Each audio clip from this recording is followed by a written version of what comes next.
एक दिन जीतू नाश्ते के टेबल पर बैठा अपनी माँ से कहता है, मम्मी मैं क्या सोच रहा हूँ कि घर थोड़ा ठीक करवा लूं। अब रेनोवेशन थोड़ा जरूरी हो गया है। अभी क्या इतनी हड़बड़ी है बेटा, अभी अभी तो हर्ष की शादी हुई है, काम खर्चे नहीं हुए उसमें। वो बात ठीक है मम्मी, लेकिन करवाना तो है, आज करवाओ या कल। वैसे तो हमें हर्ष की शादी से पहले ही करवाना चाहिए था। ये तो आरती के घर वाले हैं जिन्होंने कोई नखरे नहीं किए, वरना आजकल की लड़कियां और उनके मायके वालों के नखरे बहुत होते हैं। ठीक है, अब जो है तुझे देखना है। मुझे तो लगा हाथों हाथ इतने पैसे कहाँ से आएंगे। हो जाएगा माँ, कोई घर आता है तो अच्छा नहीं लगता। चलो ठीक है। जीतू और हर्ष नाश्ता करके अपने अपने काम पर चले जाते हैं। इधर मेघना आरती से कहती है, आरती तुम्हें पता है ये सब मेरे कारण हो रहा है। मैंने ही तुम्हारे भैया से कहा जैसे भी हो घर बनवाओ। तुम्हें अपने कमरे में कुछ अलग करवाना होगा तो बता देना। हाँ नहीं भाभी, हर्ष को जो ठीक लगेगा वो करवा लेंगे, मेरे इतने नखरे नहीं है। मुझे भी मेरे कमरे का कुछ नहीं है, पंकज को जो करवाना है करवाए, लेकिन मैं उन्हें बोल दूंगी कुछ भी हो रसोई में अपने हिसाब से बनवाऊंगी। हाँ भाभी। रात को जीतू घर आकर कहता है, कल से इंटीरियर वाले अपने लेबर और मिस्त्री को साथ में लेकर आ जाएंगे। ठीक है, लेकिन रसोई मैं कह देती हूँ अपने हिसाब से बनवाऊंगी, उसमें मुझे किसी की छेड़छाड़ नहीं चाहिए। ठीक है भाई, कोई कुछ नहीं कहेगा तुम्हें। जो करवाना हो कल इंटीरियर वाले को बता देना। मैं किसी ऐसे वैसे इंटीरियर वाले से कुछ नहीं करवाने वाली, मैं करवाऊंगी अपने भाई से। मेरे मामा का लड़का बहुत बड़ा इंटीरियर डिजाइनर है, कुछ पता भी है आपको। उसे पता लगेगा कि उसकी बहन ने घर बनवाया और उसे बताया भी नहीं, किसी और से बनवा लिया, तो उसे कैसा लगेगा। अरे पहले बता देते मुझे, मैं किसी और को ठेका क्यों देता। ठीक है चलो, रसोई तुम अपने भाई से बनवा लो बस। अगले दिन सुबह सुबह इंटीरियर वाला मिस्त्री और लेबर के साथ जीतू के घर पहुंच जाता है। भैया आपके घर का स्ट्रक्चर थोड़ा ठीक करना होगा। रसोई इतनी बड़ी जगह में, वो भी हॉल के बीचों बीच थोड़ी ना होती है। रसोई की जगह वास्तु के हिसाब से ईशान कोण में होनी चाहिए, और जो अभी रसोई है इसे तोड़कर हॉल में मिला देते हैं ताकि हॉल अच्छे से बन सके। और फिर रसोई कहाँ बनेगी। रसोई एक तरफ कोने में रहेगी। आप कहो तो पहले रसोई से ही शुरू कर देते हैं, कोने में रसोई बना देता हूँ, फिर बाकी घर में जो जैसा बदलना होगा बदलते जाएंगे। भैया मेरी रसोई को कोई हाथ नहीं लगाएगा। ठीक है, इस तरफ रसोई नहीं होनी चाहिए ना, ईशान कोण में मैं अपने कपड़े की रसोई बना लूंगी, पूरा घर बन जाएगा। फिर मैं अपने भाई को बुलवाकर अपनी रसोई अपने तरीके से बनवा लूंगी। भाभी जी आप मुझे बताइए क्या कैसे करना, मैं करवा दूंगा ना। नहीं, मैं अपने भाई से करवाऊंगी, उसके पास इतने बड़े ऑर्डर आते हैं पूछो मत। मेरे भाई ने यहाँ से थोड़ी ना पढ़ाई की है, वो तो बाहर से पढ़ा हुआ है। अब उसके सामने कोई कितना भी अच्छा करेगा वैसा तो कर नहीं पाएगा। चलिए आप बाकी घर में काम कराइए, रसोई में शिफ्ट कर देती हूँ। मेघा और आरती मिलकर रसोई को घर में सबसे कोने में शिफ्ट कर लेती हैं। भाभी इतने खुले में खाना कैसे बना पाएंगी, मिस्त्री लोग काम कर रहे हैं, सबकी नजरें पड़ेंगी, अच्छा थोड़ी ना लगता है। तू भी पूरी पागल है, जा 3 पर्दे लेकर आजा कमरे से। अभी लाती हूँ। आरती पर्दे लेकर आती है और दोनों देवरानी जेठानी मिलकर 3 तरफ पर्दे से 3 दीवार की तरह बना देते हैं। देखा आरती, बन गई ना अपनी कपड़ों की रसोई, अब कोई कुछ भी ना आ पाएगा इधर। हाँ भाभी गजब। इधर मिस्त्री लोग घर में काम करने में लगे रहते हैं। अब जो भी मेघा के घर आता है, मेघा के कपड़ों की रसोई को देखकर चौंक जाता है। एक रोज एक पड़ोसन शकुंतला से कहती है, क्या शकुंतला घर बनवा रही हो? जब घर बनवा रही थी तो पहले रसोई बनवानी चाहिए ना, ये कपड़ों की रसोई थोड़ी अजीब नहीं लग रही? चारों तरफ से पैक आदमी का तो जी ही घुट जाएगा। अब मैं क्या कहूँ, आजकल की बहुओं के सामने चलती है क्या। मेघा का भाई कोई बहुत बड़ा इंटीरियर वाला है, तो वो आकर उसकी रसोई बनवाएगा। अच्छा ऐसा है, तो जब वो आए ना तो मेरे घर पर भी भेज देना, उससे मैं भी ना अपने हॉल के लिए कोई अलग सी विदेशी डिजाइन पूछूंगी। अच्छा ठीक है। दिन बीतने लगते हैं और एक दिन बहुत गर्मी होने के कारण रसोई में आरती से इतने बंद में खाना नहीं बनाया जाता। आज तो दम ही घुट जाएगा, एक जरा सी हवा पास नहीं हो रही, खिड़की खोल देती हूँ। आरती एक दीवार में जो खिड़की होती है उसे खोल देती है। तब सामने से एक पड़ोसन अपनी रसोई से आरती को देखकर कहती है, क्या आरती आज पकोड़े बन रहा है, कभी हमें भी खिलाओ। हाँ, आज सबको पकोड़े खाने का मन हो रहा था तो बना लिया। वैसे पकोड़े के अलावा किसी और चीज की भी खुशबू आ रही है, क्या बन रहा है, सही बताओ ना। आरती कुछ कहती है, उससे पहले पड़ोसन कहती है, मेरी नजर पड़ गई, अच्छा उस पतीले में गुलाब जामुन है, हाय मुझे ना बहुत पसंद है। इतने में मेघा रसोई में आती है और धीरे से आरती से कहती है, खाना ढककर रखो, लोगों की नजर में चुभता है। आप इस पड़ोसन को दे देना, वरना सबके पेट दुखने लगेंगे। भाभी वो बर्तन वाली आज नहीं आई तो सारे बर्तन धोने में पड़े हैं। मेघना 4 टॉवेल लेकर आती है और एक टॉवेल से गुलाब जामुन का प्लेट ढकती है और दूसरे से पकौड़े। आरती, कपड़ों से दीवारें बन सकती है तो कपड़े से ढक्कन क्यों नहीं? अब से कपड़े इस्तेमाल करना खिड़की खोलने से पहले। जी भाभी। आरती पड़ोसन को गुलाब जामुन और थोड़े से पकौड़े देकर आती है। दिन इसी तरह बीतने लगते हैं। एक रोज शकुंतला की तबीयत खराब हो जाती है। मेघा आरती से कहती है, आरती तुम मम्मी जी को लेकर डॉक्टर के पास चली जा, मैं यहाँ देख लूंगी। यहाँ भी किसी समझदार को रहना पड़ेगा, वरना मैं ही चली जाती। ठीक है भाभी, मैं जाती हूँ। यहाँ शकुंतला और आरती डॉक्टर के पास जाते हैं। पीछे से मेघा अपने भाई को फोन करती है, लेकिन वो फोन उठाता ही नहीं। अरे फोन क्यों नहीं उठा रहा है कल्लू? हो सकता है कहीं बिजी होगा, मैं खाना बना लेती हूँ तब तक। मेघा कपड़ों की रसोई में जाती है और चावल चढ़ाती है। पर्दे से तो कुछ मुझे दिखेगा ही नहीं कि ये लोग हॉल में क्या कर रहे हैं। किसी को ना देखकर सब फाकी ना मारने लगे। मेघा कपड़ों की रसोई से निकलकर अपने कमरे में जाती है और एक बड़ी सी कैंची ले आती है और रसोई का वो पर्दा जो हॉल की तरफ लगा है उसमें एक खिड़की के आकार का कपड़ा काट कर हटा देती है। अब आराम से अपने कपड़े की रसोई से हॉल देख पाऊंगी। मेघा खाना बनाती है और हॉल में काम कर रहे मिस्त्रियों पर नजर रखती है। फिर सीमेंट की धूल उड़कर रसोई में चली आती है। अब क्या करूं, ये तो धूल आने लगी। सारे खाने को कपड़े से कवर कर देती हूँ, दिक्कत नहीं होगी। आटा भी बिना ढक के चली गई आरती। कहा था उसे कि इस गीले कपड़े से ढक कर रखे, आटा वैसा का वैसा रहता। मेघा आटे को गीले कपड़े से ढक कर रखती है। दिन इसी तरह से बीतने लगते हैं और महीने भर में रसोई को छोड़कर जीतू का पूरा घर तैयार हो जाता है। वाह भैया, क्या काम किया है इंटीरियर वाले ने। अब से इसी को बुलाएंगे कुछ करवाना होगा तो। सब कुछ बन गया, बस अब रसोई भी बन जाए तो हमारा घर अप टू डेट हो जाए। भाभी बुलाओ ना अपने भाई को रसोई बनाने, हम भी देखे कितना 30 मार खान है वो। हाँ, कल आ जाएंगे भैया। वैसे ना ऐसा छोटा मोटा काम नहीं करते, वो तो मैंने कहा इसलिए आ रहे हैं। अब विदेश से पढ़ा आदमी भला क्यों ही छोटा काम करेगा। हर्ष जीतू की ओर देखकर मुस्कुराकर कहता है, ठीक है भाभी, हम भी देखते हैं आपके भैया कैसे हैं। मेघा अपने भाई को बहुत बार फोन करती है लेकिन वो उठाता ही नहीं। आखिर में मेघा अपनी भाभी को फोन करके कहती है, भाभी भैया फोन क्यों नहीं उठा रहे हैं? दीदी वो काम में बिजी होंगी। अच्छा ठीक है, आप भैया से बोल देना कल मेरे ससुराल आ जाए। अच्छा ठीक है। अगले दिन मेघा सुबह उठकर जल्दी जल्दी रसोई में आती है और पाव भाजी बनाने लगती है। इतने में 8 बज जाते हैं और उसका भाई कल्लू मुंह में पान चबाता हुआ वहां आ जाता है और आते ही कहता है, कहो बहू, बार बार काहे फोन कर रही थी? तुम्हें पता है ना बिजी रहता हूँ मैं। अब तुम तो जाने तो हम काम 1 नंबर कर रहे थे। हमें फोन करने की जगह तुम काहे अपने बगल के मोहल्ले में नहीं आ गई? हम तो वहीं 1 महीने से काम पर लगाता।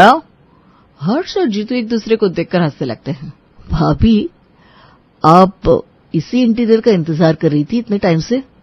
अरे नहीं नहीं, हम कोई इंटीरियर वाला ना हो, हम राज मिस्त्री हूँ। लेकिन सब कहता है हम किसी इंटीरियर वाले से काम ना हो। बहन बताया नहीं का हमरे बारे में। जी हाँ, हमें सब पता है। ठीक है, तो काम पर लग जाइए। मेघा कल्लू को रसोई में लेकर जाती है।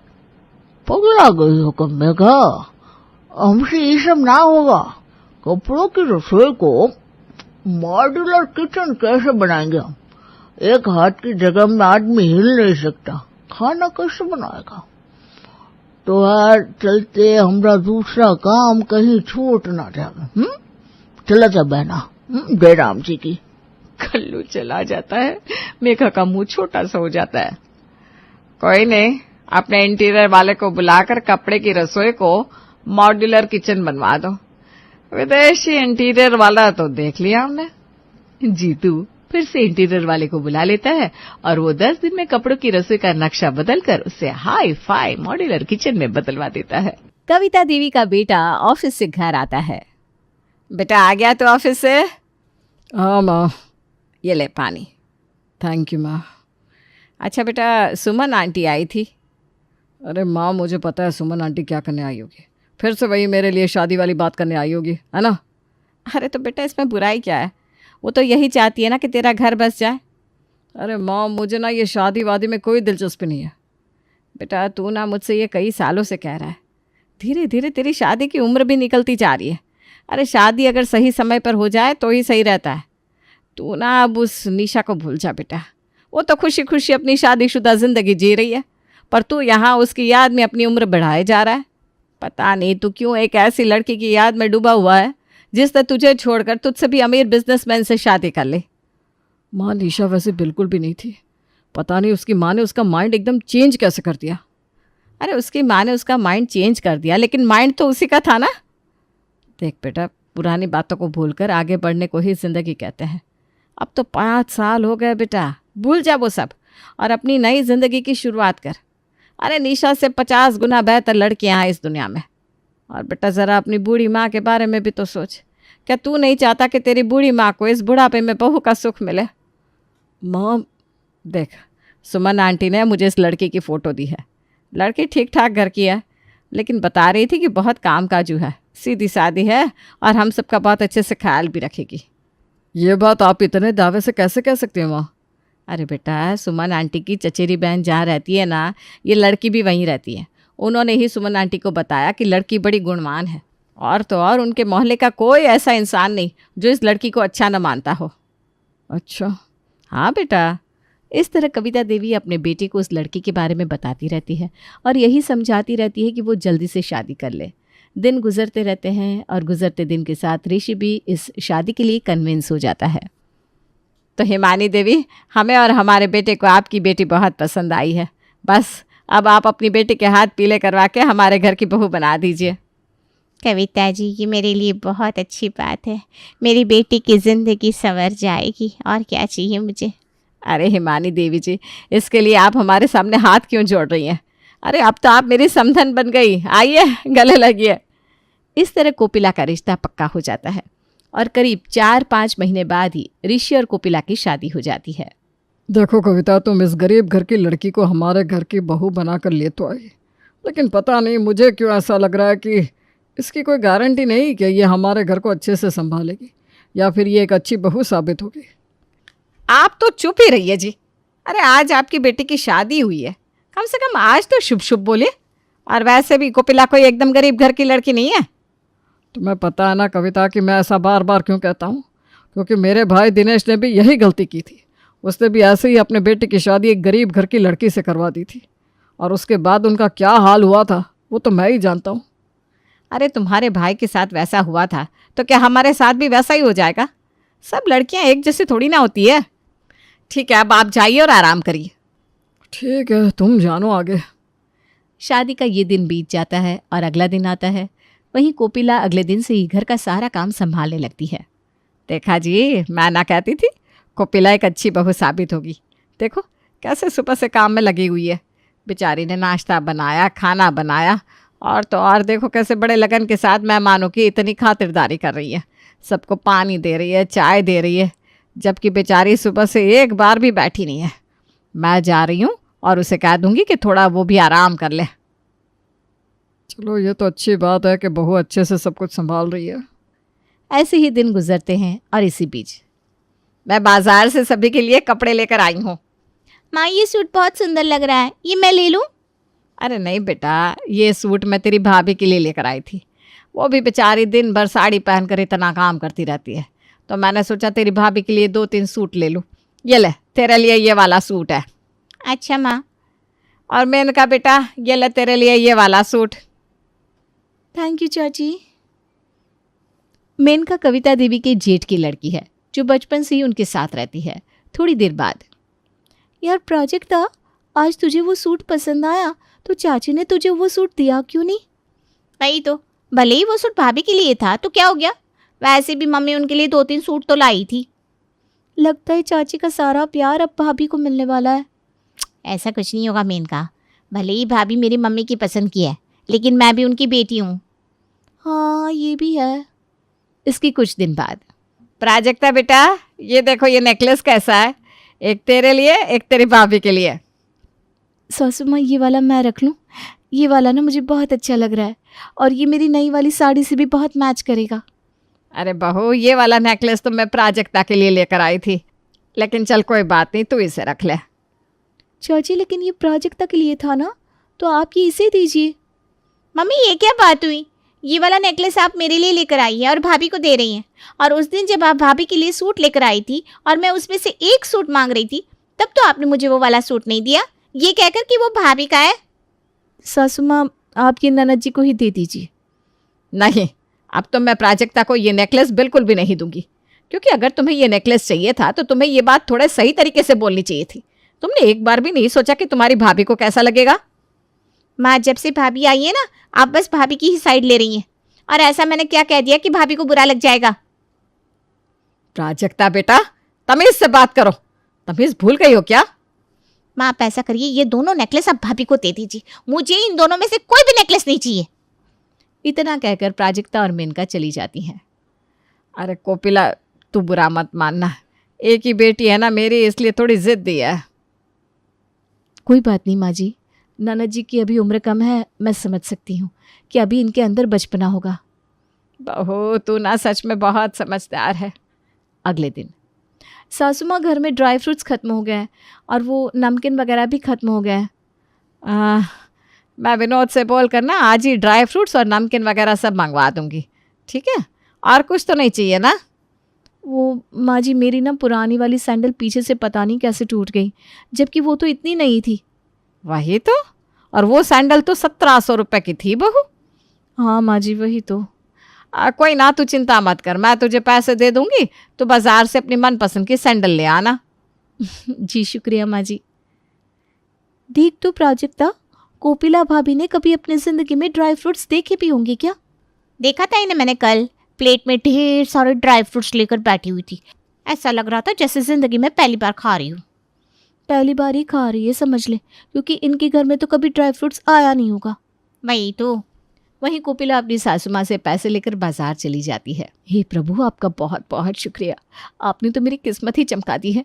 कितना अच्छा और अमीर ससुराल मिला है मुझे, जहाँ मैं जो चाहूँ खा सकती हूँ, जो चाहूँ पहन सकती हूँ, और तो और जितना पैसा मांगती हूँ मुझे उतना पैसा भी मिलता है। वैसे मैं भी बड़ी चालाक हूँ, सासू माँ के दिए हुए पैसों से शॉपिंग करूँगी और मेरे पति के दिए हुए पैसों को बचा कर रखूँगी। अब ये बहू तो रोज़ ही ऐसा करने लगी थी, खूब मौज मस्ती करती, खूब शॉपिंग करती, महंगे महंगे रेस्टोरेंट में जाती। वहीं ये सब इस बहू की ननद को बिल्कुल भी अच्छा नहीं लग रहा था। तभी एक दिन, प्राजक्ता सुनना, प्राजक्ता क्या कर रही है तू? अरे क्या हुआ यार, मूवी देखने देना मुझे। तू भी ना एकदम पागल है। देख तो तेरी भाभी कहाँ जा रही है। कहाँ जा रही है मतलब? अरे तू चल तो मेरे साथ। मेनका और प्राजक्ता कोपिला का पीछा करते हुए घर से थोड़ा सा आगे बढ़ती हैं। भाभी, अब आप दोनों? हाँ क्यों, आप हम दोनों को देखकर चौंक क्यों रही हैं? अरे मैं चौंक थोड़ी ना रही हूँ, मैं तो बस पूछ रही थी कि आप दोनों यहाँ पर। वो तो हम अपना बता देंगे, पहले आप बताइए आप यहाँ पर क्या करने आई हैं, वो भी चुपके चुपके? अरे वो ननद जी, तभी वहाँ पर डिलीवरी बॉय आता है। मैडम आप ही है ना कोपिला सेन? जी मैडम ये लीजिए आपका पार्सल। डिलीवरी बॉय पार्सल देता है और चला जाता है। अच्छा भाभी, तो ये बात है, आप चुपचाप से यहाँ पर अपना पार्सल लेने आती हैं। हाँ तो इसमें क्या गलत बात है? ओहो, तो कोपिला भाभी को जवाब देना भी आता है? मुझे तो पहले से पता था प्राजक्ता कि भाभी बहुत चालू है, लेकिन चाची है ना जो सच्चाई को जानना ही नहीं चाहती। इसमें चालू वाली कौन सी बात है? क्या मैंने किसी के घर में डाका डाला है? और ये जो मैं शॉपिंग कर रही हूँ ना, ये मेरे पति का ही पैसा है। ओ हेलो, ये आपके पति का पैसा नहीं है, ये मेरी माँ का पैसा है। मुझे पता है आप मेरी माँ से बार बार पैसे मांगती रहती हो, और मेरी भोली माँ भी आपको पैसे देती रहती है। तो क्या हो गया? क्या आपकी माँ मेरी सास नहीं है? ज़्यादा बकवास करने की ना ज़रूरत नहीं है। हमारे घर में पैसा मेहनत से आता है, फोकट का नहीं आता जो यहाँ पर उड़ाई जा रही हैं आप। सच में मैंने इन्हें कई बार घर से चुपचाप जाते हुए देखा है। तब तो मैंने सोचा कि ये किसी काम से जाती होंगी, लेकिन देखो यहाँ ये अपना पार्सल लेने आती हैं। इतनी शॉपिंग करती है, सोचो एक दिन में ये 2-3 हज़ार की तो शॉपिंग कर लेती हैं। अरे तुम कौन होती हो बीच में बोलने वाली? जब ननद भाभी बात कर रही है तो तुम क्यों बोल रही हो? अरे हो कौन तुम? भाभी जुबान संभाल कर बात करिए, ये मेरी बहन है। हाँ, लेकिन आपकी सगी बहन थोड़ी ना है, ये बाहर की है और बाहर के लोगों को ज्यादा बोलने की जरूरत नहीं है। भाभी छोड़ दे प्राजक्ता, बेफालतू में यहाँ पर तमाशा हो रहा है। अगर हमारे कॉलोनी की किसी भी अंकल या आंटी ने देख लिया तो बदनामी तो हमारी ही होगी। चल यहाँ से। दोनों घर पहुंचकर कविता देवी को सारी बात बताती है। अरे तो क्या हो गया, क्या तुम दोनों शॉपिंग नहीं करती? माँ, मैं इतने बड़े घर की बेटी हूँ, लेकिन महीने में इतनी शॉपिंग नहीं करती जितनी भाभी कर लेती हैं। और ये सोचिए कि उन्हें भी पता है कि ये चीज़ गलत है, इसीलिए तो वो चुपके से पार्सल लेने जाती है बाहर। हाँ चाची, माना कि आप लोग पैसे वाले हैं, लेकिन इसका मतलब ये तो नहीं कि आपके पैसे बेफालतू में उड़ाए जाए। इन दोनों की बातों का अब कविता देवी पर थोड़ा असर पड़ता है। बहू, ये मैं क्या सुन रही हूँ, तुम महीने में इतना सारा पार्सल मंगा रही हो? बहू खर्च करो, लेकिन ऐसे बेफिजुल खर्च मत करो। माँ जी, वो ना मैंने अपनी माँ के लिए थोड़ा सामान मंगवाया था, आपको तो पता है उनका भी कौन ही सहारा है। अरे लेकिन तुम्हारी माँ को हर महीने 15,000 रुपये दिए जाते हैं ना, उनके लिए इतने काफ़ी है, उनका इतना खर्चा भी तो नहीं है। माँ जी, आजकल के महंगाई के ज़माने में 15,000 से भला क्या होता है। मेरी माँ का भी तो मन करता होगा ना कि वो भी अच्छी अच्छी साड़ी पहने, थोड़ा अच्छी अच्छी जगह घूमने जाए।